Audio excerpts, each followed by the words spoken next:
ईश्वर भी साथ देता है। इसलिए मैं कहना चाहता हूं कि राजस्थान में आपने देखा होगा कि जिस तरह से देश के अन्य प्रदेशों में हमें जो सहयोग मिल रहा है, बाहर कंट्रियों से भी जो हमें सहयोग मिल रहा है, हम इसमें प्रदेश में चिकित्सा स्वास्थ्य समेत हर क्षेत्र में निवेश लाने के लिए ये राजस्थान हमारा 9 से 10 दिसंबर को राजस्थान ग्लोबल इन्वेस्टमेंट समिट आयोजित कर रहे हैं। मुझे यह बताते हुए खुशी है कि हम अभी तक इस समिट के लिए लगभग 25 लाख करोड़ रुपए से अधिक के MOU हम कर चुके हैं। यह प्रसन्नता की बात है कि स्वास्थ्य क्षेत्र में भी निवेश के प्रति निवेशकों ने काफी रुचि दिखाई है। राज निवेश पोर्टल पर अब तक चिकित्सा से जुड़े 57,000 करोड़ रुपए से अधिक के करीब 300 निवेश प्रस्ताव आ चुके हैं। इनसे प्रत्यक्ष और अप्रत्यक्ष रूप से करीब 6 लाख लोगों को रोजगार के अवसर उपलब्ध होने की संभावना है। मैं आपको राजस्थान ग्लोबल इन्वेस्टमेंट समिट में पधारने के लिए भी आपको आमंत्रित करता हूं। मुझे पूरा विश्वास है कि यह समिट राजस्थान को स्वास्थ्य सेवाओं में अग्रणी बनाने में सफल रहेगा। मैं आशा करता हूं कि इस चिकित्सा संस्थान से जुड़े आप सब लोग इसी प्रकार मानव सेवा के कार्यों को पूरी निष्ठा से एवं तत्परता के साथ पूरा भी करेंगे। और क्योंकि कहा है सबसे पहले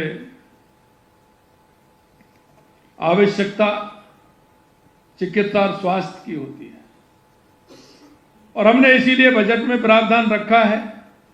आने वाले समय में हम चाहते हैं कि डिजिटलाइजेशन हो, जिससे कि जो मरीज है, क्योंकि आज हम देखते हैं कोई भी जांचें होती हैं, अगर 10 दिन पहले जांच किसी की हुई, 1 महीने पहले, 15 दिन पहले, 1.5 महीने पहले होती है, तो दोबारा से डॉक्टर उसका पर्चा बना देते हैं और फिर वो जांच के लिए जाता है। हम एक कार्ड बना करके दे रहे हैं, वो प्राथमिक स्वास्थ्य से लेकर के हायर सेंटर तक जाएगा और वो कार्ड में उसकी सारी जांचें होंगी, जिससे उसके जो बीमार है, किस कारण से है, उसके बारे में डिटेलिंग हो सके, उसकी हिस्ट्री मालूम कर सकें। यह भी हमारी सरकार अभी राजस्थान के लिए काम करने जा रही है। मैं आपको इतना ही विश्वास दिलाता हूं कि चिकित्सा और स्वास्थ्य के क्षेत्र में ही नहीं, हमारी सरकार हर क्षेत्र में काम कर रही है। और आपने देखा है कि जिस तरह से हमने, क्योंकि हमारे देश के यशस्वी प्रधानमंत्री नरेंद्र मोदी जी कहते हैं कि 4 जातियां हैं, युवा, महिला, किसान, मजदूर, इसमें सभी का समाहित है। हम इनके उत्थान के लिए काम कर रहे हैं। आपने देखा, हमने युवाओं से कहा कि हम 1 साल में 1 लाख सरकारी नौकरी देंगे, 5 साल में 4 लाख सरकारी नौकरी देंगे। आपने देखा है कि हमने 33,000 युवाओं को नियुक्ति पत्र हमने दिए हैं। आने वाले समय में आपने ये भी देखा है कि 90,000 रिक्तियां, 60,000 चतुर्थ श्रेणी कर्मचारी की रिक्तियां, क्या 60,000 नियुक्तियां ये 11 महीने की हैं? ये कितने समय की है? मैं उनसे कहना चाहता हूं कि उन गरीब के बेटे को, किसान के बेटे को, मजदूर के बेटे को, आपको क्या आपत्ति हो रही थी उनको रोजगार देने की? लेकिन 60,000 कोई 10 महीने, 11 महीने, साल, 2 साल में तो नहीं हो सकती। लेकिन हमने कहा, क्योंकि हमने युवा से वायदा किया है, और युवा के साथ जो वायदा किया है, हमारी सरकार उसके लिए कृत संकल्प है, हम उसे पूरा करेंगे। आने वाले समय में मैंने जिस दिन मेडिकल हेल्थ की समीक्षा बैठक ली थी, मैंने कहा था कितने पद खाली हैं, कितने डॉक्टरों की आवश्यकता है, कितने नर्सिंग के छात्रों छात्राओं की आवश्यकता है। मैं आपको इतना ही विश्वास दिला सकता कि हमारी सरकार हमारे उन युवाओं के लिए, हमारी उन बहनों के लिए, हमारे उस किसान के लिए, हमारे उस मजदूर के लिए और राजस्थान को आगे हर क्षेत्र में आगे बढ़ाने के लिए कृत संकल्प है। हम हमारे राजस्थान को एक उत्कृष्ट राजस्थान, एक विकसित राजस्थान निश्चित रूप से आने वाले समय में हम बनाएंगे। हमने जो हमारा संकल्प पत्र में हमने जो हमारा एक एक वायदा राजस्थान की जनता के बीच में किया है, क्योंकि हम इसलिए कहना चाह रहा हूं कि हमने 11 महीने के अंतराल में लगभग 50% संकल्प पत्रों को हमने पूरा किया है, जो हमने 5 साल के लिए लिए थे। आने वाले समय में हम उन पूरे संकल्प को हमारे को पूरा करेंगे और युवा, महिला, किसान, मजदूर वो हमारा पूरी तरह से जो उसको हम सुविधा देने वाले हैं, उनके जो हमने संकल्प पत्र में वायदे किए उनको पूरा करेंगे।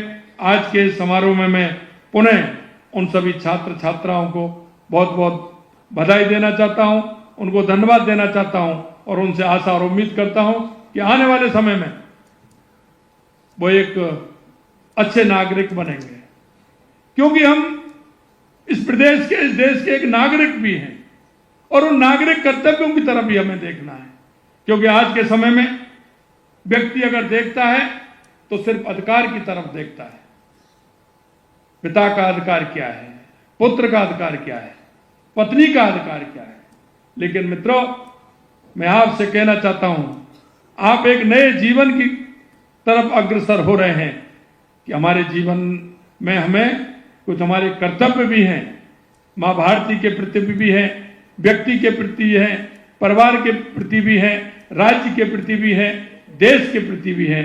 हम उन कर्तव्यों को ध्यान में रखते हुए राजस्थान नर्सिंग ऑफिसर यूनियन ने एक मांग रखी है, नर्सिंग भर्ती प्रक्रिया मेरिट और बोनस के आधार पर की जाए।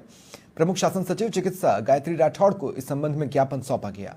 राजस्थान नर्सिंग ऑफिसर यूनियन के प्रदेश अध्यक्ष प्रदीप चौधरी ने कहा कि नर्सिंग वर्ग की सभी भर्ती प्रक्रिया बोनस और मेरिट के साथ संपन्न हुई, लेकिन अब नियमों में बदलाव किया जा रहा है। नियमों में बदलाव कर लिखित माध्यम से प्रक्रिया करवाने की बात है। ऐसे में उन्होंने प्रक्रिया में बदलाव नहीं करने की मांग उठाई है,